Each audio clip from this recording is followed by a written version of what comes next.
Hello everyone, and thank you for attending our fourth of 5 webinars this week focusing on generating income.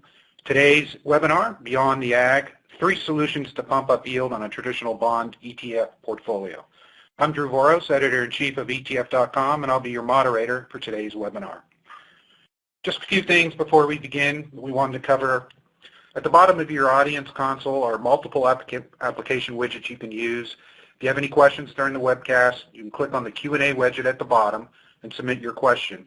We will try to answer these during the webcast, but if a fuller answer is needed or we run out of time, it will be answered later via email. We do capture all questions. You can also expand your slide area by clicking on the maximize icon on the top right of the slide area, or by dragging the bottom right corner of the slide area. If you have any technical difficulty, please click on the Help widget. It has a question mark icon and covers common technical issues. An on-demand version of the webcast will be available approximately 1 day after the webcast and can be accessed using the same audience link that was sent to you earlier. So on to our webinar, sponsored today and hosted by CLS Investments. Much has been made about the makeup of the Barclays Aggregate Index and its high exposure to low-yielding treasuries, especially in this low-rate environment. Eliminating the Agg is not an option for most investors. So what should investors do?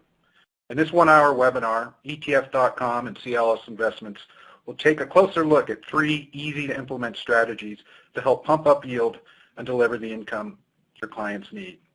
Those 3 are, 1, corporate bonds with a hybrid nature, BKLN, BRP for instance, international bonds, and MLPs and/or REITs. An all-inclusive solution equals multi-asset ETF portfolio. Here to present today's webinar are 2 portfolio managers from CLS Investments, J.J. Schenkelberg, CFA and Senior Portfolio Manager, and Case Eichenberger, Client Portfolio Manager. And Case will kick it off for us. Thank you, Case. All right. Yeah, thanks for the introduction there, Drew. And thanks, everybody, for joining the call and the webinar. It's been a great week here so far, so we look to continue that. I just wanted to briefly introduce CLS a little bit for those of you out there that don't know who we are. We were founded in 1989, so better than 25 years ago.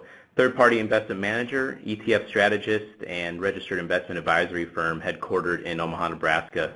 We currently have a little bit over $6 billion in AUM and is a subsidiary of Northstar Financial that has a little over $278 billion in AUM and AUA. We've actually been managing separate account exchange-traded fund or ETF portfolios since the first part of this decade and since 2001.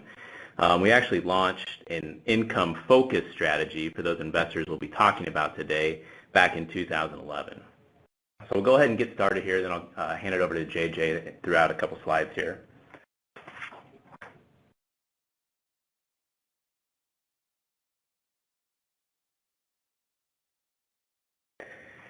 When looking at the aggregate bond here, it just kind of shows you a makeup. For the last 30 years, the historical average historical yield of the Agg is right around 5.84% or close to 6%. Today, as you see on this chart here, we're actually sitting at just above 2. No surprise, your traditional money market accounts and CDs have also dropped actually to just above 0 in the last couple years with the interest rates going down here in the United States.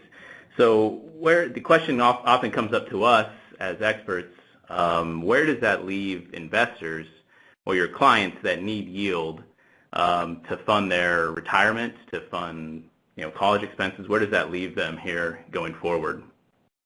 Today we'll want to just explore some of these options and some of the ideas share with you we implemented to increase the yield above the traditional index for your investors that seek this objective. The makeup of the Agg, as you can see, is very heavy on Treasury and high-quality bonds, as well as some corporates and securitized securities as well. Typically, though, why do people own the Agg? Why are people investing out there in the Agg to supplement their maybe stock and global equity allocation? Really does a couple great things right away. Lowers your overall portfolio volatility. inverse relationship there to stocks traditionally. Increases your diversification. We're a big fan of being well diversified, so we definitely see a benefit from this. And then third, obviously it does provide a little bit of income, and not too much right now, but historically it has. The Agg does have some limitations, though, as we all know. As you've seen in the previous slide, the duration is right around 5.5 right now, so it does have that interest rate risk. Interest rates may look to rise later this year, so that is definitely becoming more apparent as we talk to clients out there. And the yield historically is low. Right now it's even lower than the historic average. So still a pretty low yield for those clients that need the yield to maybe fund their retirement. And really, I think one of the key things we've noticed and we focus on is how limited it is on diversification. The fixed income universe is just so huge out there globally that the Agg is really just one small sliver of it. For most investors, we feel it makes a lot of sense to look outside of this traditional bond index.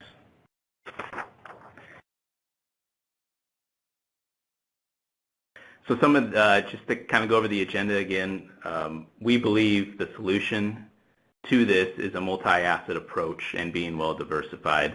What we'll cover today and what JJ will talk about here in a little bit is the corporate bonds and hybrid securities, international bonds, and then master limited partnerships and REITs. We encompass all of the above themes, amongst others, together in a multi-asset approach to create consistent, reliable income that is in line with the investor's risk tolerance.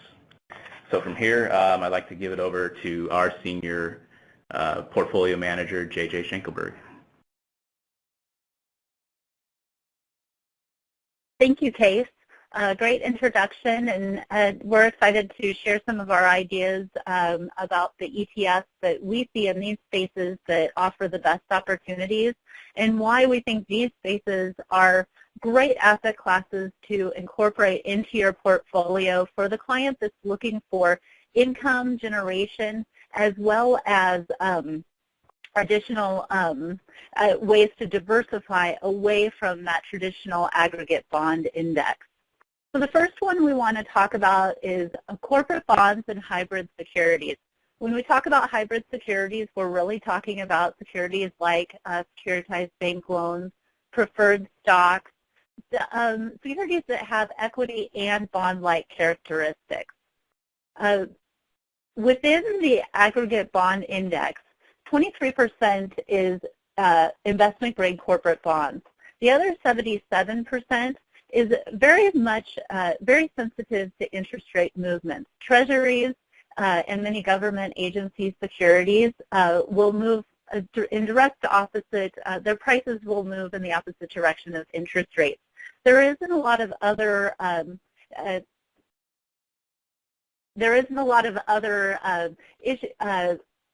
things that will affect their price. I apologize. There aren't a lot of other factors that go into the price movement of those securities. With corporate and hybrid securities, they're also impacted by interest rate changes, but they are also impacted by economic conditions. And we think in this environment, incorporating them into your portfolio is a great idea. So we see the advantages of incorporating high-yield bonds and other types of hybrid securities into your portfolios as having a lower interest rate versus U.S. Treasuries. They also offer a higher income yield, and that's because you are taking on a little bit more corporate risk that is involved with economic exposure in these securities. Currently, we see high-yield default rates at around 3%. This is much lower than the 35-year average of over 4% default rates for high-yield bonds. So high-yield bonds are experiencing much safer characteristics than they have historically. Securitized bank loans, which are included in the Power Shares Senior Loan Portfolio, or BKLN, are also a little bit more lower quality than what we find in the aggregate bond index. However, their default rates are also very, very strong. They're a little bit higher than high yield at 3.9% right now. However, much of that is due to Caesars and Texas utilities that we've seen go through bankruptcy most recently. If you take out Texas utilities from the bank loan index, the default rate is actually right at around 1%. So quite low outside of some individual holdings that are in that index. So we think that it continues to offer some nice opportunity. Getting into a little bit of the details about these ETFs that we look at in our diversified exposure, we see that HYG, which is iShares High Yield Corporate Bond Index ETF, along with PKLN, the PowerShares Senior Loan Portfolio, and PFF, the iShares U.S. Preferred Stock Index. All of those offer yields that are much higher than the 2% yield we see on the Barclays Aggregate Index. Their duration is also lower. We see a slightly higher duration with the preferred stock ETF. That is primarily due to the maturity measurements that are put on that index. When it comes down to it, the pure interest rate impact on that has a lot to do with the economic conditions that are associated with those preferred stocks as well. So there's a lot of opportunity here to add yield to your portfolio. The PowerShares Senior Loan Portfolio is a great addition to diversify into the corporate bond space because the duration is very low at 1.6. The reason for that low duration is primarily because they are floating rate in nature. So it's a great way to get away from some of that interest rate risk while also increasing your yield. We at CLS do look at risk very closely. We measure that for all of our portfolios, and for that reason, I've added a risk score to each of these securities. The Aggregate Bond Index has a risk score of 0.03. So on our scale, a 1 risk score is equivalent to a full equity portfolio. So the risk associated with these hybrid securities does fall right in between bonds and equities, and a little bit lower in the case of the high yield bonds and PowerShares Senior Loan Portfolio. So the risk or volatility you're exposing your client to is a little bit higher for that yield, but not what you're going to get if you fully diversify to dividend-paying equities. Excuse me, JJ. Yes. Just before you move on from this topic, is it as simple as adding these 3 ETFs, or is there more to it, or is there an allocation percentage that you recommend on those 3, or is it an equal weight? Well, we think all 3 are about equally attractive. The PowerShares Senior Loan Portfolio in the current environment, with its floating rate nature, does offer a little bit extra attractiveness. However, the amount you want to put into these ETFs really depends on the amount of risk the client is willing to take on. So with any of these, we definitely want to stay diversified and make sure that we're not putting too much into a certain area. There's also been questions about the liquidity of some of these securities, and so we do try to keep some of our allocations limited in these areas due to that liquidity risk that is in these portfolios. Thank you. Okay. The second solution that we are presenting today is international bonds. We've been adding international bonds to our portfolios a lot the past year. We think there's certainly some excellent opportunities in that space. And the international bonds, there's several different opportunities you can look at in the ETF space. They introduce some sovereign credit risk into the portfolios, And that adds a nice diversification. Without being directly fully exposed to the U.S. Sovereign credit risk, you can diversify the portfolio's exposure to other areas of the world. And with other areas of the world looking at lowering interest rates still in this current economic environment, that's a great complement to the U.S., where we're looking at increasing rates soon. We also get a little bit of currency diversification. We've certainly seen the dollar movement be strong over the last few years, and it has reversed most recently. And I think that having that diversification just adds to your ability to offset some risk in the overall portfolio. In fact, so the advantages of adding international bonds is that credit diversification with the different countries that you're exposed to, the currency diversification so that we can get offsetting movements in different environments. The yield can also be attractive in some of these ETFs that we can offer. The ones that we find attractive at the current time are EMB, which is the Emerging Markets Bond ETF, BWX, which is a SPDR, Barclays International Treasury Bond Index, and then the third one is a little bit unique because it's offered by Vanguard and it's a Total International Bond Index, BNDX. And what's unique about that ETF is that it offers currency hedging. So if you do believe that that the dollar can continue to move up, the currency hedged international ETF is a great solution. In fact, we've seen a large divergence in performance.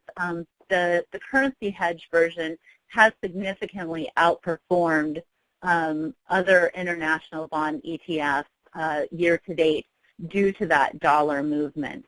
So it can have a significant impact on these securities.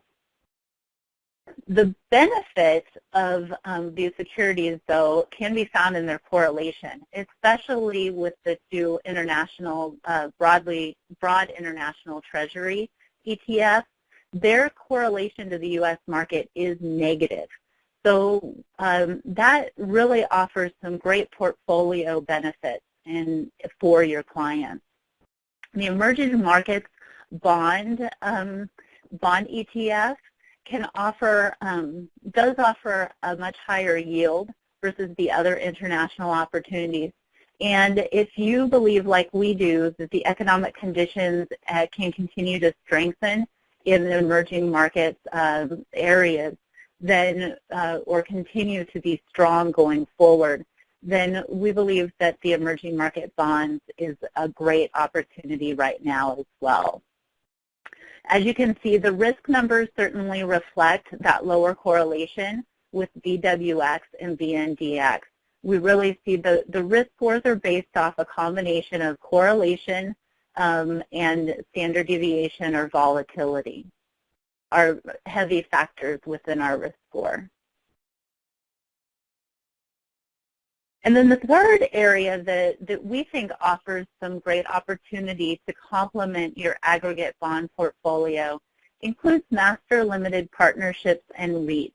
The addition of these securities in your portfolio can significantly increase the yield. Increasing this yield comes with additional industry exposures and equity-like characteristics. But we like these as an alternative to dividend-paying stocks because you also get not only a higher yield than dividend-paying stocks expose you to, you can also really be particular about the industry that you're exposing yourself to. Some of the ETFs that we find attractive in this space include AMLP, a Master Limited Partnership ETF.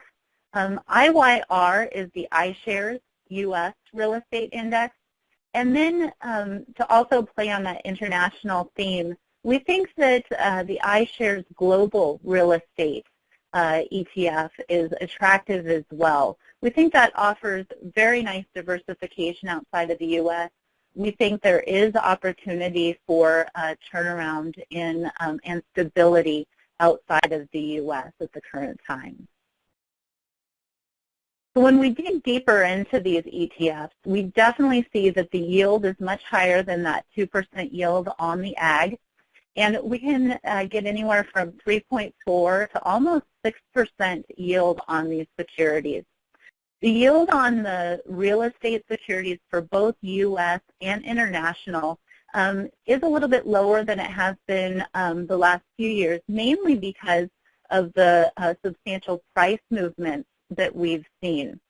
And those price movements have been as strong as 20%.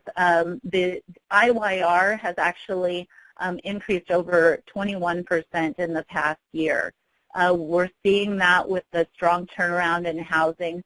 We've seen stability in the real estate markets, especially in not only housing, but also in the commercial real estate areas as well. And as we see that strengthen, we see these benefits in the REIT area as well. And we've seen a lot more stabilization with that opportunity also. As you see, the risk score on both of these real estate ETFs is right around 1, which, as we said, is very close to the exposures of an all-equity type of portfolio. But what we have seen is that risk score, or the volatility of these securities, has come down significantly over the past year. A year ago, we were seeing risk scores closer to 1.3, 1.4 for real estate, and that was due to the high volatility that we were seeing, as well as the downside capture that is incorporated into these into the risk score as well. And the master limited partnerships have not done quite as well as the real estate. The exposure to the energy sector here is so high, and with the drop in oil prices, we've seen master limited partnerships struggle a little bit as well. And what we really like about AMLP versus other ETF options out there is it's nice for our ETF separate account clients from a tax management perspective. AMLP does not issue a K-1. For some of our separate account clients, that is something that doesn't appeal to them. Many master limited partnerships are set up where they do issue those K-1s, and that can cause some issues between us and our clients. So we like to avoid that situation. We also like that the way it is structured, it can have an increased direct exposure to master limited partnerships versus some other ETFs that are out there.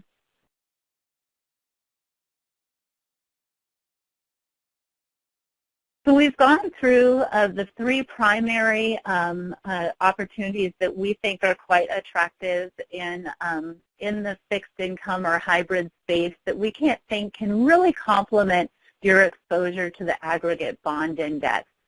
And we hope you've found this to be beneficial and some opportunities that you can incorporate into your ETF portfolios for your clients. We'd like to now talk a little bit about how we're implementing some of these approaches within our portfolios and the way we look at our income-oriented clients and offer them a solution in our multi-asset approach. So I'll turn the time over to Case and let him wrap up with our solution from this perspective. Sure. Thanks again, JJ. Yeah, I'd like to maybe just let people ask any questions that they have and go ahead and type them in there again, and we'll go ahead and try to get those here throughout or towards the end. But to maybe touch briefly at the end here just on our solution, obviously JJ went through 3 great options with 3 ETFs each. These are not the only ETFs we're using, of course, but these are just some of the major holdings we're using and balancing out in our process. So our solution is an ETF, all ETF managed income strategy that really seeks to provide several different areas to the client. Dependability, funds within the account are made available for immediate or future use. Obviously, these ETFs are still very liquid, so we can sell them and redeem cash at any time. We also emphasize security. The availability of monthly income is really not dependent on current market conditions. We definitely have a bucket approach to this that I'll get into a little bit that sets aside maybe a certain portion in cash for clients that really just want to see that cash in there no matter what the market conditions are, so they know that they can withdraw it at any time. Flexibility, I think this is a key one. This strategy is an adaptive investment allocation. It's tailored specifically to the client and tailored specifically to the client's risk level. So we also do set the flexibility within the systematic withdrawal. They can take that up or down at any moment. And consistency, portion of the account is allocated to income generating assets that we just spoke about, designed to provide the client with a stream of returns regardless of any economic landscape. The portfolio we put together utilizes several different ideas. Everybody is aware of the buckets of money system out there. We use 3 buckets here. Income generating investments is the biggest bucket, and all of ours comes back to determining the risk that the client's comfortable with, and we determine the risk of each of these ETFs that are offered out there. So we do truly believe we are a fiduciary when we manage these clients. Our risk budgeting methodology, which applies to this and what JJ was talking about earlier with the risk score, it's globally diversified that measures the risk of any given vehicle and builds a diversified strategy that keeps the client invested at their risk tolerance.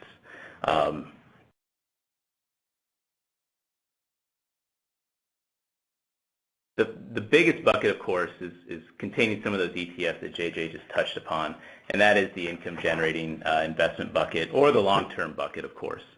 So this represents the bulk of the client's portfolio. Sometimes we do have clients in this strategy that just want all of their money in this bucket because maybe they're not quite ready to take out withdrawals, or they just want a little bit of diversification with this strategy.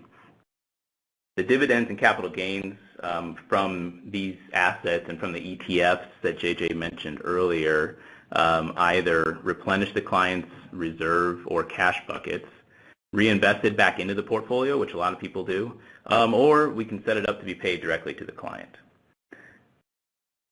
The other buckets, the other 2 that we won't go over too much today at the end here, is the reserve bucket. Really an optional bucket designed to generate returns in excess of the average money market fund, but expose you to less risk than equal or low duration investment bonds. We usually recommend if a client is taking out income, they put and set aside about 12 months or 1 year of their monthly withdrawal rate in this bucket. And then the final bucket is just the cash bucket, and that is just for those short-term immediate income needs that the client is looking for. This next slide may be a little hard to see there at the bottom, but we pulled out a Callan chart that shows the income-producing investments year by year ranked by their total returns. And everybody's seen the Callan chart, so it's no surprise that each of these investments we went over and each of these investments that make up the universe do perform differently throughout the years. So that's why we truly believe the solution for this is a well-diversified multi-asset approach. Everything does perform differently each year, so it's really hard to predict which one's going to do the best year after year. That's why we are diversified. But CLS is still active, and sometimes it does make sense to tilt certain areas that may have more attractive opportunities than some others. We do this while still being diversified and generating that consistent income stream your client is looking for. So the biggest bucket contains some of those bonds, bond ETFs, preferred stock ETFs, REITs, high dividend stocks. And we can also write covered calls on some ETFs, kind of a little interesting fact about this strategy we run. We want to show just maybe a sample allocation. You know, maybe you're wondering what this looks like for an investor that's high risk or is comfortable taking risk, and then maybe one that is in the middle, one that's maybe I don't want too much risk at all. So again, back to our risk budgeting methodology, a 1 or scale it out, let's call it a 100, is the most aggressive. Going down, you're getting more conservative, obviously. So here just kind of shows a little breakdown of the portfolio holdings by asset class that you can get by any given risk tolerance. So 75 is more aggressive, 60 is getting more in that moderate range, 45 and 30 are getting more to those investors that really don't want a lot of volatility at all. We do determine, again, the risk of all these ETFs, and we use it to balance it to what the client is comfortable with. So obviously, towards the end, as you get more to those conservative models, the more you get in that intermediate long-term bond bucket, and then a little bit more in that short-term bond bucket as well.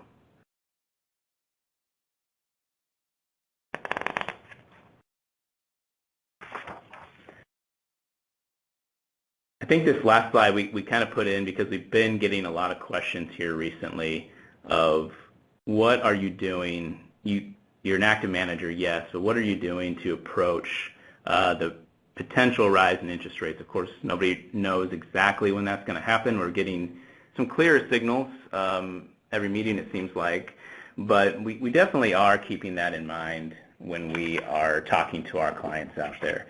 So a lot of things that diversify away from just the U.S. rise in interest rates. This strategy and what we believe to be well diversified in this area, you do need to be a global investor. You may need to have a global multi-asset allocation. We definitely believe in this. We manage globally diversified portfolios that invest in countries may be engaged in different monetary policies, obviously. So the 2015, it looks like we're moving towards a rate increase, but as you know, many other countries are lowering their interest rates. The management or duration, I think that's one of the bigger areas that does come up. It's kind of a quick talking point you may have with your clients. Our strategies we put together that we alluded to in the previous slide, and a lot of these ETFs can be combined to have substantially lower durations than the Barclays Aggregate Index, which is obviously the benchmark for the overall investment grade bond environment. The index, I think, was around 5.5 when we looked at it the first slide. Most of our portfolios are balanced below 4, so some are even less than that. So we are definitely keeping that in mind with the potential rise in interest rates that's coming up here. And then one of the other key things, JJ talked about it first, was excuse me, the exposure to variable rate securities. So these are those securities, BRP, BKLN, that were mentioned earlier in this presentation.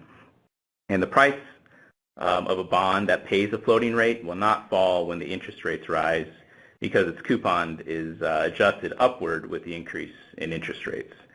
So the income strategies we implement have a substantial exposure to these floating rate securities. Great to diversify away from the interest rate risk you have there.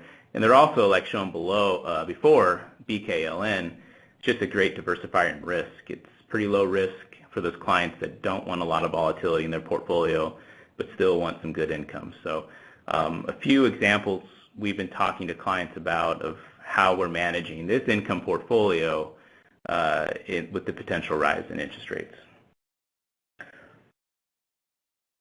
So from there, we maybe like to open it back up to questions people may have typed back in or anybody else may have. Sure. We do have some questions from the audience, Case and JJ. Sticking on what you were just talking about in bonds, how do any of these bond-centered ETFs address the interest rate risk in our current economic monetary environment, not just domestically, but internationally? Well, that's a great question. I think that the ETFs themselves, so many are designed to follow the index that they're aligned with. So they are passive indexes for the most part. So the ETFs themselves aren't necessarily managing for that interest rate risk, but that's where it's up to us to really identify those ETFs that can mitigate that. We do believe that anything that pays a higher interest rate or dividend is impacted to a certain extent by interest rates, but there definitely are those ETFs like BKLN that are floating rate or the floating rate preferred VRP as well that we think do a nice job of mitigating some of that interest rate due to that floating rate nature. There are always other things that impact those securities. BKLN, for example, has done a nice job of mitigating some of that interest rate risk due to the floating rate nature. But if economic conditions are a concern as well, they due to the liquidity that's associated with those, or lack of liquidity, that can be impacting the ETF as well. Internationally, as the ETF is designed to be invested in the index, so it is going to be directly affected by what's happening, the interest rates in those areas. Right now, currency impact has overshadowed that to a certain extent, but it's really, that's where we think it's so important for us to manage our clients with that multi-asset approach and seek out those ETFs that can mitigate some of that interest rate risk within the overall portfolio. Can you give examples of the variable rate securities you use? The primary ones we're utilizing right now are VRP, the variable rate preferred ETF. Gives almost the same amount of income streams that PFF does, the preferred ETF, but it does have that floating rate nature. BKLN has been a really nice piece to have in our portfolios as well from that perspective, the floating rate nature of those bonds. But we do try to stay diversified with those so that we're not exposing ourselves to too much risk in those areas due to the credit risk that goes along with those. Back to MLPs. Why do you like AMLP over EMLP? Isn't the tax structure on AMLP a huge hurdle? And the last part of the question is, doesn't AMLP pay taxes at a corporate level, resulting in drag versus the MLP index? Okay. Yes. The way that master limited partnerships are taxed is something to be very aware of when looking at that space. AMLP does have an indicated high expense ratio because the taxation is within the ETF. The one thing to remember is one way or the other, you're going to pay those taxes. So whether it's inside the ETF or comes afterwards in the form of a K-1 where you're having to pay those corporate taxes outside of there, you are going to have to pay that for that exposure. The benefit is you get a higher yield on those master limited partnerships. Right now, AMLP is paying out around 6.7% on their 12-month yield. EMLP is paying closer to 3%, so less than half of the income you can generate off of AMLP. And that's mainly because AMLP is really giving you that master limited partnership exposure in the ETF, whereas EMLP, the first trust North American Energy Infrastructure ETF, is more equity-like in nature. So it's exposing you to those equity securities that are involved with infrastructure. and they just react a little bit differently in the different environments. And so we like the Master Limited Partnership direct exposure with AMLP due to that higher income nature and exposure that we're getting there versus the equity exposure. Thank you. In bankruptcy, what are the average recovery rates for bank loans? Oh, that is a great question. I don't have the specific answer to that. I'd have to look that up. But like I said, the actual default rate associated with BKLN at the current time is around 3.9%, which is pretty much very close to the average rate historically for the senior secured loans. So even with the bankruptcy we've seen in Texas Utilities and Caesars most recently, the default rate really isn't outrageous in the space. This individual security risk that has popped up is something to be very aware of. What the recovery rates will be on those, it's very difficult to say.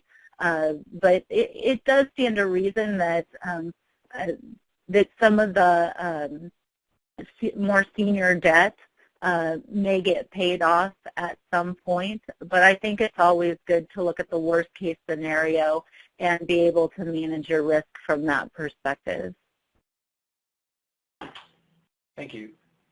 For new money, how do you suggest implementing investments into large cap dividend ETFs when they are so close to their 52-week highs or coming off record highs? Well, and that's where we think having the other diversified options is really important.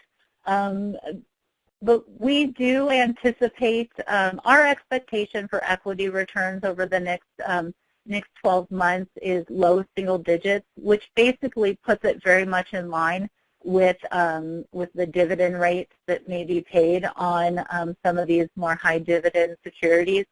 When we're looking at the high dividend space right now, one of the things we're trying to focus on is those areas where companies are growing their dividends.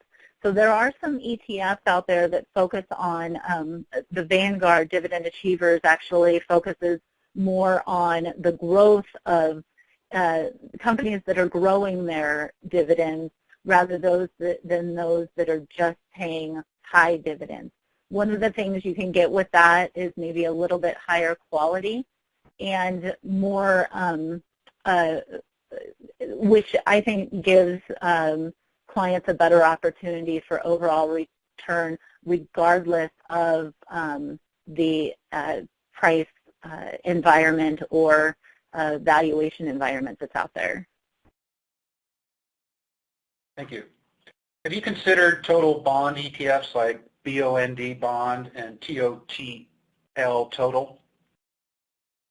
We have, and BOND is a nice alternative. And it has done very well lately, and we do hold that in some of our other strategies and in some of our income-oriented strategies as well. Being able to have the active management, that BOND is more actively managed and has shown itself to be beneficial in the space. It does have a nice yield as well. So that is an ETF that we do utilize in some of our portfolios for sure. Can you touch on some of the ETFs that you use in the income generating bucket of the CLS managed income? Mm-hmm. We've definitely touched on several of those within the presentation. Some of the key ones are that VIG, the Vanguard on the equity side. When we're looking for dividend ETFs, we're looking for, we do favor those that are focused on companies that are growing their dividends, not just paying high dividends. We do utilize some of the wisdom tree ETFs on the equity side as well, especially in the international space. There's some nice opportunities there for emerging market dividend exposure. And we do utilize the iShares High Yield Corporate Bond ETF quite a bit as well.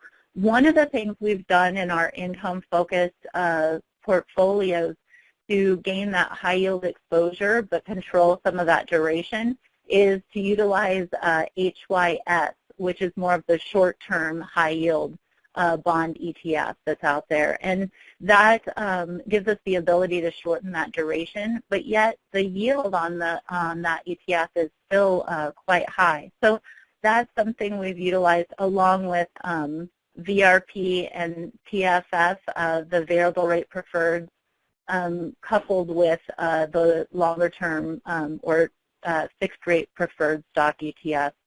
And then BKLN is one we're focused on there as well. All of those give us the yield in that 4.5% or higher space. And we feel like that's what our income-oriented clients are looking for right now. So we are trying to be diversified while utilizing a lot of those ETFs that can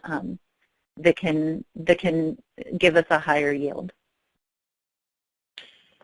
Do you use the Barclays Aggregate Index ETF AGG in any of your portfolios? We use it in some of our low-risk, multi-diversified, globally diversified ETF portfolios. Right now in our income-oriented portfolios, we don't have a lot of exposure there because we do feel like we are taking on enough interest rate risk in the total portfolio that we are trying to avoid treasuries in that space. But in our more diversified global allocations, we do use the Agg ETF in our more conservative portfolios, and that's paid off the last couple of years as interest rates have continued to fall more than expected. But we do utilize it at times in our portfolios. And Case mentioned this. How do you use covered call ETFs in your strategies, or do you use covered call ETFs, or do you use just covered calls? How do you manage that? Right now, we do not have a covered call ETF in our portfolios. It's something we're always looking at, but we do have some portfolios for our higher net worth clients, for our larger portfolios, where we will overlay a covered call strategy on top of the ETF. So a lot of the ETFs have a nice option stream associated with them, and we do apply a strategy to write covered calls.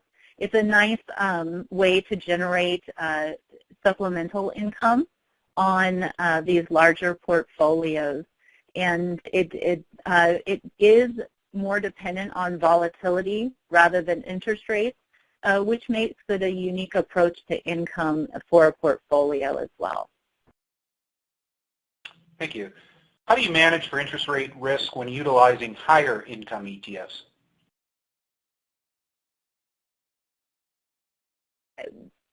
Well, several of the ways we do that is predominantly shortening that duration by using things like HYS instead of HYG, and then also utilizing those ETFs with floating rate types of securities rather than fixed. What is the average yield and duration of the CLS managed income strategy? Sure. Right now, our average yield is around a little over 4%. Because it is a multi-asset strategy, it does It does have, we're not going to be able to get as high of income as we would if we really concentrated on some areas like MLPs or preferred stocks. So by being diversified, our overall yield is a little over 4% right now, and that's across risk levels, because the risk levels with dividend yields on equities being about on par with some of the higher quality bonds, we really can target that 4% yield across all risk levels. And in the income reserve bucket in your managed income portfolio, what are some of the ETFs that are used in that?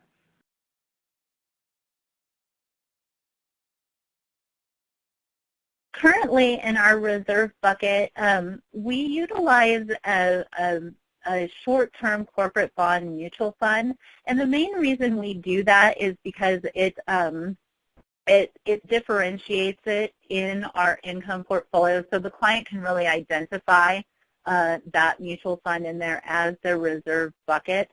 We've looked at other ways to do that. The mutual fund that we utilize is very similar in nature to CSJ as far as an ETF is concerned. CSJ is the 1 to 3 year corporate bond, the iShares 1 to 3 year corporate bond ETF, and it's so it's a little bit higher income stream or yield than you'll get on a CD in the bank, but much safer than many securities you would have out there. So our goal with the reserve bucket in the managed income strategy that we manage is to offer clients that medium of safety while also giving them the opportunity to achieve yields that are higher than a CD at the bank or cash where they may otherwise set that money aside. Great. We've run out of questions, JJ and Case. Is there anything else that you'd like to touch on as we wrap up here? Case, is there anything you would like to? Yeah, I don't think so. I know a follow-up email will be coming out after this. Maybe we can send a few things after that, but we appreciate the questions. We do. We appreciate the time to be involved with the series. Thank you very much. Well, it was an excellent webinar, JJ and Kay. Some very good ideas, especially in this time of hunting for yield. I'd like to thank everybody for attending today's webinar, Beyond the Agg, 3 Solutions to Pump Up Yield on a Traditional Bond ETF Portfolio. Tomorrow is the last of our Generating Income webinars, and that will be on the 5 highest yielding ETFs. So we welcome you to join us for that as well. It is as well free to the public. So thank you again for attending, and there will be an on-demand version of this webcast tomorrow, approximately afternoon East Coast time. And if you have any questions, please feel free to contact us here at ETF.com. Thank you.